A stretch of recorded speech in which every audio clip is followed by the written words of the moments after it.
ಮನೆಯಲ್ಲಿದ್ದ ಮೂವರು ನೆನೆ ತಮಿಳುನಾಡಿನಲ್ಲಿರುವ ಒಂದು ದೇವಸ್ಥಾನಕ್ಕೆ ಹೋಗಿದ್ರು. ದೇವರೇ ಕಾಪಾಡು, ಒಳ್ಳೇದು ಮಾಡು ಅಂತ ಬೇಡ್ಕೊಂಡು ಮತ್ತೆ ವಾಪಸ್ಸಾಗಿದ್ರು. ಆದರೆ ಅವ್ರ ತಲೆಯಲ್ಲಿ ಏನು ಓಡ್ತಾ ಇತ್ತೋ ಗೊತ್ತಿಲ್ಲ. ಆ ಮೂವರು ಸಹ ಇಂದು ಮುಂಜಾನೆ ವಿಷ ಕುಡಿದು ಆತ್ಮಹತ್ಯೆಗೆ ಶರಣಾಗಿದ್ದಾರೆ.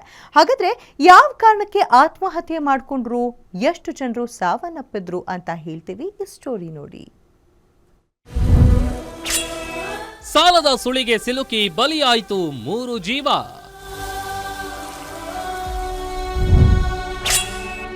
ಡೆತ್ ನೋಟ್ ಬರೆದಿಟ್ಟು ಆತ್ಮಹತ್ಯೆಗೆ ಶರಣಾದ ತಾಯಿ.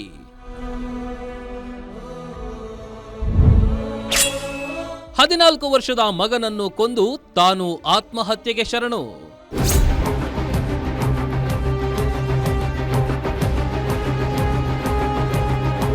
ಸಾಲ ಎಂಬ ಭೂತ ಒಮ್ಮೆ ಹೊಕ್ಕಿದ್ರೆ ಸಾಕು, ಜೀವ ತೆಗೆದುಕೊಳ್ಳುವವರೆಗೂ ಅದು ಸುಮ್ಮನಾಗಲ್ಲ ಅನ್ಸುತ್ತೆ. ಚಂದವಾಗಿದ್ದ ಒಂದು ಕುಟುಂಬ ಸಾಲದ ಸುಳಿಗೆ ಸಿಲುಕಿ ಆತ್ಮಹತ್ಯೆ ಮಾಡಿಕೊಂಡಿರುವ ಹೃದಯ ವಿದ್ರಾವಕ ಘಟನೆಯೊಂದು ಬೆಂಗಳೂರಿನ ಸದ್ದುಗುಂಟೆ ಪಾಳ್ಯದಲ್ಲಿ ನಡೆದಿದೆ. ಎಸ್, ಸಾಲದ ಸುಳಿಗೆ ಸಿಲುಕಿ ತಾಯಿಯೊಬ್ಬಳು ತನ್ನ ಮಗನಿಗೆ ವಿಷ ಉಣಿಸಿ ತಾನು ವಿಷ ಉಂಡು ಆತ್ಮಹತ್ಯೆ ಮಾಡಿಕೊಂಡಿದ್ದಾರೆ. ಈಕೆಯ ಹೆಸರು ಸುಧಾ. ಈಕೆ ಸದ್ದುಗುಂಟೆ ಪಾಳ್ಯದಲ್ಲಿ ಬಿರಿಯಾನಿ ಅಂಗಡಿ ಮತ್ತು ಚಿಪ್ಸ್ ಶಾಪ್ ನಡೆಸ್ತಾ ಜೀವನ ಸಾಗಿಸ್ತಿದ್ರು. ಆದ್ರೆ ತಾಯಿ ಸುಧಾ 3 ತಿಂಗಳ ಹಿಂದೆ ಬಿರಿಯಾನಿ ಅಂಗಡಿಯನ್ನ ಬೇರೆಯವರಿಗೆ ವಹಿಸಿಕೊಟ್ಟು ಅವರಿಂದ ಬಾಡಿಗೆ ಪಡಿತಾ ಇದ್ಲು. ಆದ್ರೆ ಬೇರೆಯವರು ಸರಿಯಾಗಿ ಹಣ ನೀಡದೆ ಸಾಲದ ಸಂಕಷ್ಟಕ್ಕೆ ಸಿಲುಕಿದ್ದ ಸುಧಾ ಸಾಲಗಾರರ ಕಾಟ ತಾಳಲಾರದೆ ಆತ್ಮಹತ್ಯೆಗೆ ಶರಣಾಗಿದ್ದಾಳೆ. 11:30 ಗಂಟೆಗೆ ನಮ್ಮ ಸುದ್ಗುಂಟೆಪಾಳ್ಯ ಪೊಲೀಸ್ ಠಾಣೆಗೆ ಮಾಹಿತಿ ಕೊಟ್ಟಿದ ಮೇಲೆ ಬಂದು ಘಟನಾ ಸ್ಥಳಕ್ಕೆ ನೋಡಿದಾಗ ಅಲ್ಲಿ 3 ಜನದ್ದು ನಮಗೆ ಡೆತ್ ಆಗಿರೋದ್ರ ಬಗ್ಗೆ ತಿಳಿದು ಬಂದಿದೆ.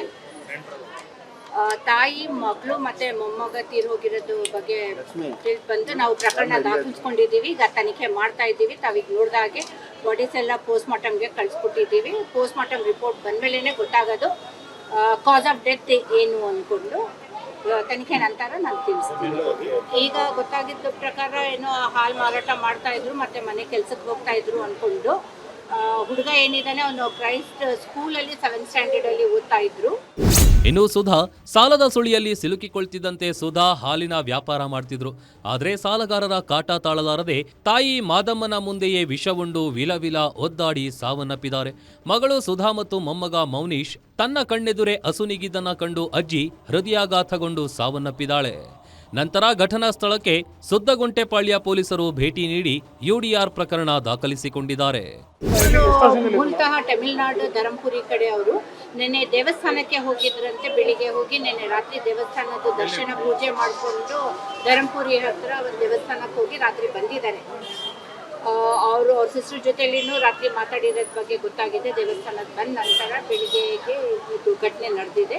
ತನಿಖೆ ಮಾಡ್ತಾ ಇದ್ದೀವಿ. ಇಲ್ಲಿ ಸುಮಾರು 1.5 ವರ್ಷ ಏನು ಅಂತ ಹೇಳ್ತಾ ಇದ್ದಾರೆ. ತಿಳ್ಕೊಳ್ಬೇಕಾದ್ರೆ ಈಗ ತನಿಖೆ ಮಾಡಬೇಕು. ಈಗ ಇನ್ನೂ ಇದ್ರ ಬಗ್ಗೆ ಏನೂ ವಿಚಾರಣೆ ಮಾಡಿಲ್ಲ. ನಲ್ಲಿ ಸಾಲದ ಸುಳಿಗೆ 3 ಮಂದಿ ಸಾವನ್ನಪ್ಪಿದ್ದು ನಿಜಕ್ಕೂ ದುರಂತ. ಅದೇನೇ ಇದ್ರೂ ಸಹ ಜೀವನ ಅಂದ ಮೇಲೆ ಏಳು ಬೀಳು ಸರ್ವೇ ಸಾಮಾನ್ಯ. ಈ ರೀತಿಯಾಗಿ ಆತ್ಮಹತ್ಯೆನೇ ಎಲ್ಲದಕ್ಕೂ ಪರಿಹಾರ ಆಗೋದಿಲ್ಲ ಅನ್ನೋದನ್ನ ಮನುಷ್ಯ ಅರಿತುಕೊಳ್ಳಬೇಕಿದೆ. Ajay Kumar, Crime Bureau, Guarantee news.